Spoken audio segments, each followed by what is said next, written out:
음악 고대 현인의 가르침이 여러분을 맞이합니다. 수많은 고전을 탐구하다 보면 인간 지혜의 가장 심오하고 신비로운 부분들이 결국 정점에서 만난다는 것을 알게 될 것입니다. 그 본질은 동일하기 때문이며, 이는 마치 심경의 구절인 뒤바뀐 헛된 생각을 떠나 궁극의 열반에 도달한다와 같습니다. 이 구절의 진정한 의미는 도덕경의 구절과 완전히 일치합니다. 반자도지동 반자도지동. 여기서 도도는 우주의 최고 지혜이자 만물의 승화와 본질입니다. 그렇다면 어떻게 도에 접근할 수 있을까요? 바로 반대로 거슬러 올라가는 것을 통해서입니다. 당신이 진실이라고 생각하는 것, 즉 명예와 권력과 같이 사람들이 평생을 쫓는 것들은 결국 헛된 것입니다. 반면에 당신이 무의미하다고 여기는 것은 만물의 근원이며 진정으로 존재하는 것입니다. 우리 중 많은 사람들이 없음을 있음으로, 있음을 없음으로 착각하는 오류를 범하여 뒤바뀐 헛된 생각에 빠집니다. 당신의 삶이 왜 그토록 힘든지 아십니까? 당신의 방향이 완전히 잘못되었기 때문입니다. 방향이 잘못되면 노력할수록 더 멀어집니다. 현재의 계층을 돌파하고 기존의 한계를 뛰어넘고 싶다면 반드시 위로 성장해야 합니다. 즉, 본능에 역행해야 합니다. 탐욕이 솟아오를 때는 베풀음을 실천하십시오. 분노가 일어날 때는 감정에 지배당하지 마십시오. 게을러질 때는 자신을 일으켜 세워 배우십시오. 자신에게 저항하는 법을 배우고 흐름을 거슬러 올라가는 법을 배우면 욕망에 조종당하는 꼭두각시에서 자신의 삶의 주인이 될 것입니다. 그때 당신이 얻게 될 것은 무한할 것입니다. 반자도지동을 따르면 당신은 도덕의 핵심, 즉 천성을 따르는 덕덕 안에 살고 있는 것입니다. 그러나 천성을 따르는 것은 욕망을 따르는 것이 아닙니다. 욕망은 천성이 아니기 때문입니다. 인간의 천성은 순수하고 순진하며 침착하고 텅 비어 있습니다. 오래 살다 보면 세상의 많은 일들이 통념과 반대로 일어난다는 것을 알게 될 것입니다. 진정으로 뛰어난 사람들은 반인륜적인 지혜를 이해합니다. 저는 거의 모든 고수가 다수의 생각과 반대로 생각하는 것을 보았습니다. 남들이 다투면 양보하고 남들이 양보하면 다툽니다. 그들은 대다수가 보는 기회가 진정한 기회가 아닐 수도 있다는 것을 이해합니다. 반면에 99%의 사람들이 믿지 않는 것이 바로 그들이 전력을 다하는 곳입니다. 진실은 소수의 손에 달려있기 때문입니다. 99%의 사람들은 적게 주고 많이 받기를 원하지만 고수는 그 반대로 많이 주고 적게 받습니다. 하늘은 사실 매우 공정하며 역전의 법칙에 따라 움직입니다.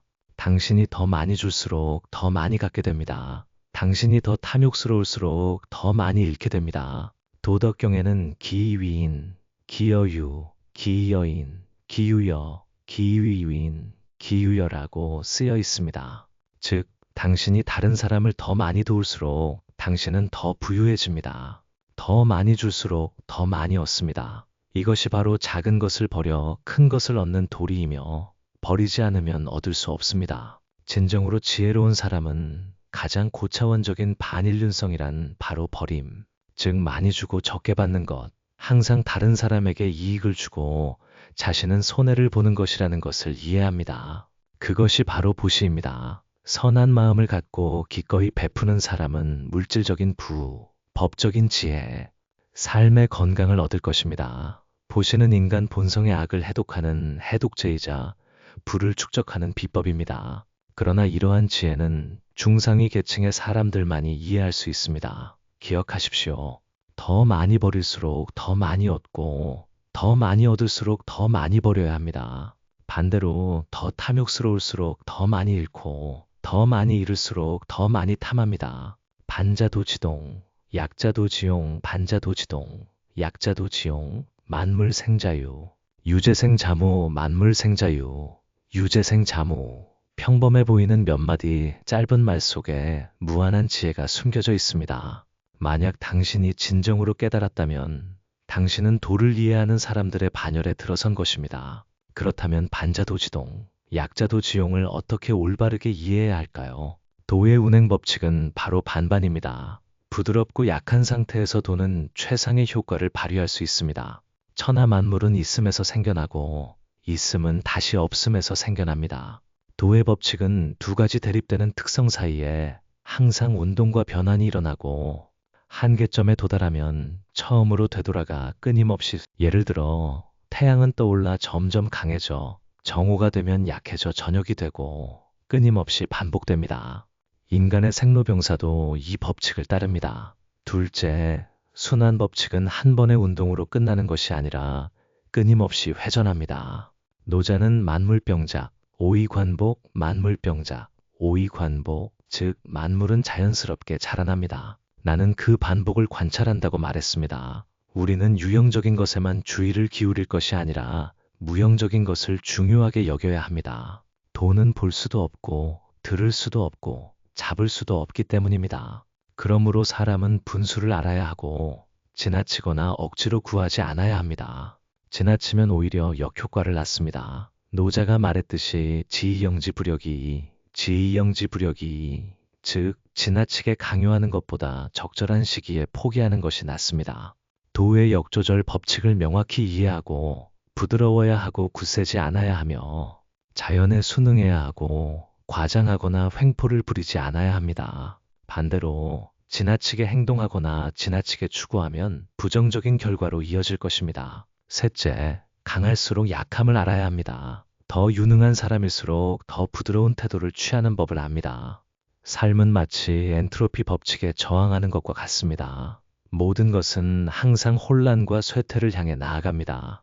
청소하지 않은 방은 점점 더 지저분해질 것입니다. 젊은이가 방탕하고 게으르며 나쁜 습관에 빠지면 그의 삶은 점차 쇠퇴할 것입니다. 실패는 우연이 아니라 필연입니다.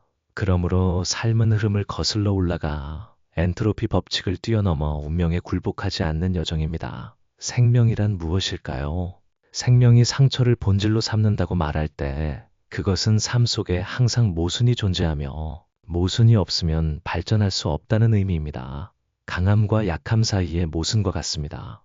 귀국자는 강한 사람은 종종 약함에 가깝다고 말했습니다. 아마도 이것이 최고의 주연일 것입니다. 강한 사람일수록 약함을 유지하는 방법을 더 잘 압니다. 약함은 처세의 방법이 될 수 있습니다. 몸을 굽혀 보존하고 물러서서 나아가고 낮은 곳은 채워지고 낡은 것은 새로운 것을 낳고 적게 취하면 많이 얻을 수 있고 많이 탐하면 쉽게 혼란스러워집니다.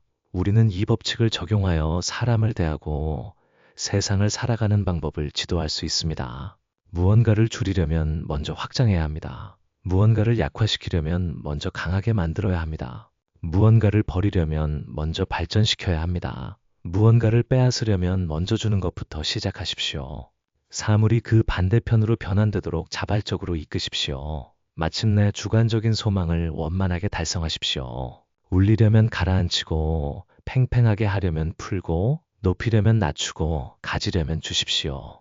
이것이 바로 역전의 법칙입니다. 돈은 약함이 없으면 반전할 수 없고 반전하려면 약해야 합니다. 돈은 사물의 본질이자 만사만물의 운행 법칙이며 약함은 도가 더 잘 발휘되도록 돕습니다. 반자도지동. 이 5글자는 사물의 발전 법칙을 드러냅니다. 만물은 항상 두 가지 대립되는 속성을 가지고 있으며 이 두 속성은 끊임없이 서로 변환됩니다. 한계점에 도달하면 반전되어 반복됩니다. 갓 태어난 아기는 연약하고 중년이 되면 강건해지고 늙으면 다시 연약해집니다. 그때 노인은 어린아이처럼 사랑받아야 합니다. 반자도지동이기 때문에 우리는 정도를 굳게 잡아야 하며 지나치게 추구해서는 안 됩니다. 지나치면 부족함과 같다는 것을 알고 손안에 쥔 모래는 꽉 쥐면 쥘수록 더 쉽게 흘러내립니다. 사물이 한계점에 도달하면 쉽게 반전될 수 있습니다. 노자는 오래 쥐고 있으면 놓는 것만 못하다고 말했습니다. 만물의 자연스러운 성장은 모두 순환 법칙을 따릅니다. 유형적인 사물은 쉽게 알아볼 수 있지만 무형적인 것도 충분히 중요하게 여겨야 합니다. 예를 들어 국가가 너무 번성하면 쇠퇴하고 사업이 정점에 이르면 후퇴합니다. 돈은 부드럽고 약한 상태에서 발휘됩니다. 여기서 약함은 나약함이 아니라 딱딱하지 않고 조급하지 않고 서두르지 않고 질서가 있고 열등감도 없고 오만하지 않고 자연에 순응하는 것입니다. 오직 그러한 상태에서만 도가 잘 발휘됩니다. 역사의 왕조 교체는 모두 한 왕조가 점차 약해졌기 때문입니다. 명나라가 스스로 약해져 만주족이 사내관을 넘어 진입할 기회를 주었습니다.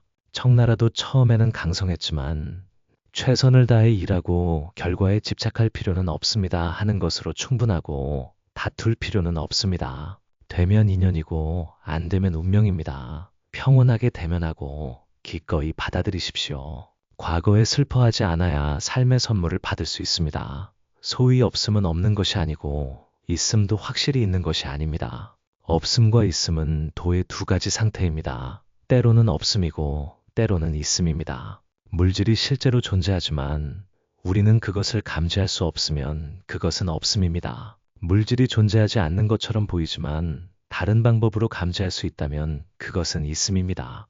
그러므로 없음은 없는 것이 아니고 있음도 반드시 실제로 있는 것은 아닙니다. 그것은 두 가지 다른 표현 방식입니다. 성경에는 신이 문을 닫으면 다른 창문을 열어줄 것이라고 쓰여 있습니다.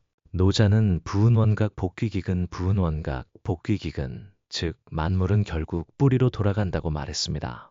세 가지 의미, 즉 반전, 대립, 순환을 가진 반반은 모두 자연의 발전 법칙을 드러내고 매우 높은 인생 지혜를 담고 있습니다. 우주의 모든 변화는 끝없는 순환 주기입니다. 우리가 관찰하는 만물의 변화는 단지 도의 회귀 활동일 뿐입니다. 반반은 순환이지만 단순한 반복이 아니라 끊임없이 나선형으로 올라가는 과정입니다. 올해의 봄, 여름, 가을, 겨울은 작년과 똑같지 않을 것입니다. 작년에는 겨울이 따뜻했지만 올해는 더 춥습니다. 그것이 바로 도의 운행입니다. 한편으로는 순환운동이고 다른 한편으로는 운동 속에서 발전합니다. 세상에 변하지 않는 것은 없지만 모든 변화는 근본을 떠나지 않으며 모든 것은 결국 도로 돌아갑니다. 도덕경은 역경을 설명하고 노자의 사상 반자도지동은 역경의 비교에서 비롯되었으며 궁즉변 궁측변 변즉통 변측통 즉 사물이 극점에 도달하면 반대 방향으로 전환된다는 의미입니다. 역경이 극에 달하면 행운이 찾아오고 행운이 끝나면 새로운 행운이 시작됩니다.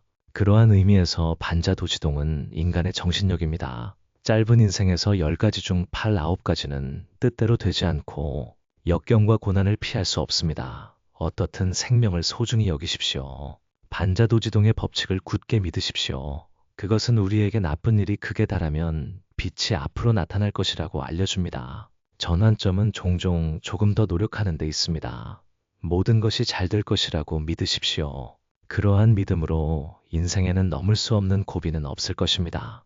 반자도지동은 중용의 도와 관련된 삶의 지혜와 같습니다. 중용은 지나치지 않는 것이며 육아와 도가 모두 찬성합니다. 옛사람은 사람을 제외하고 만물은 법칙을 따른다. 사람은 법칙을 어길 수 있는 유일한 종이다. 그러나 그렇기 때문에 사람에게는 선택할 권리가 있다. 사람이 되었다면 반드시 뿌리로 돌아가 자연에 순응하여 자연스럽고 건강하고 행복하게 살아야 한다. 만약 자연 법칙에 거슬러 도를 거스르면 그 결말은 좋지 않을 것이다. 노자는 23장에서 큰 바람은 아침 내내 불지 않고 폭우는 하루 종일 쏟아지지 않는다고 말했습니다. 광풍은 오래 지속될 수 없고 폭풍우도 하루 종일 지속될 수 없습니다. 이러한 이상 기후는 모두 일시적이며 모든 일은 극단적일 수 없습니다. 지나치면 스스로 나쁜 결과를 초래하므로 중용을 따르는 것만이 지속 가능한 발전입니다. 노자를 본받아 약함을 사용하고 약한 척하는 법을 배우십시오. 약한 척하는 것은 용기일 뿐만 아니라 지혜이기도 합니다. 한신은 가랑이 밑을 기어가는 치욕을 감수하고 마침내 한나라의 명장이 되었습니다. 구천은 섭에 눕고 쓸개를 맛보며 마침내 강국을 건설했습니다. 항우는 일시적인 실패를 참지 못하고 마침내 오강에서 자결했습니다. 사람이 너무 강하면 출발점이 아무리 좋아도 상처를 입게 되고 그 상처는 거의 회복할 수 없습니다. 그래서 많은 사람들이 상처투성이인데 그들은 약함을 표현하는 방법을 모르기 때문입니다. 삶에는 옳고 그름과 크게 관련이 없는 많은 갈등이 있고 도덕 원칙과도 관련이 없습니다. 예를 들어 친구 간의 오해, 부부 간의 말다툼 또는 부모와 자녀 간의 거리와 같습니다. 계속해서 강한 척하면 때로는 소중한 가족, 우정, 사랑을 잃을 것입니다. 일상생활에서 부모는 자녀를 격려하고 독립심을 형성하고 자신감과 생존 능력을 키우기 위해 부모는 할 수 없다고 선의로 말할 수 있습니다. 교사도 솔직하게 나는 모른다라고 말할 수 있습니다. 학생들이 대담하게 의견을 제시하고 여성이 겸손할 줄 안다면 그 경지는 훨씬 더 높습니다. 겸손한 여성은 분명히 더 가벼운 삶을 살 것입니다. 다른 사람들 앞에서 그들은 항상 남자의 체면을 세워줍니다. 그렇다면 남자가 그들을 사랑하고 전심전력으로 사랑하지 않을까 걱정할 필요가 있을까요? 약간의 양보만으로 결혼, 가정, 삶 전체를 원만하게 만들 수 있습니다. 누군가 겸손한 여성을 감히 괴롭히면 많은 사람들이 나서서 보호할 것이며 아무도 외면하지 않을 것입니다. 겸손한 여성은 자신을 보호할 뿐만 아니라 가정과 사회에 조화를 가져다 줍니다. 그것은 보호할 줄 아는 위대한 지혜입니다. 기꺼이 양보하고 감히 약함을 표현하고 자발적으로 겸손한 사람은 분명히 관용이 넓고 세상 이치를 꿰뚫어보고 사람의 마음을 꿰뚫어보고 뛰어난 사고력과 깊은 지혜를 가진 사람입니다. 인연이 있는 사람입니다. 끝까지 시청해주셔서 감사합니다. 오늘 이 내용이 도움이 되셨다면 좋아요를 눌러 저를 응원해주시고 댓글을 남겨주세요. 비극태물 극필반, 부극태물 극필반. 이 법칙을 따르면 반드시 좋은 일이 올 것입니다. 채널을 구독하지 않으셨다면 오른쪽에 있는 구독 버튼을 눌러 저희가 더욱 깊이 연결되어 기꺼이 지식을 나누고 선한 지식을 전파할 수 있도록 해주십시오. 무량공덕입니다.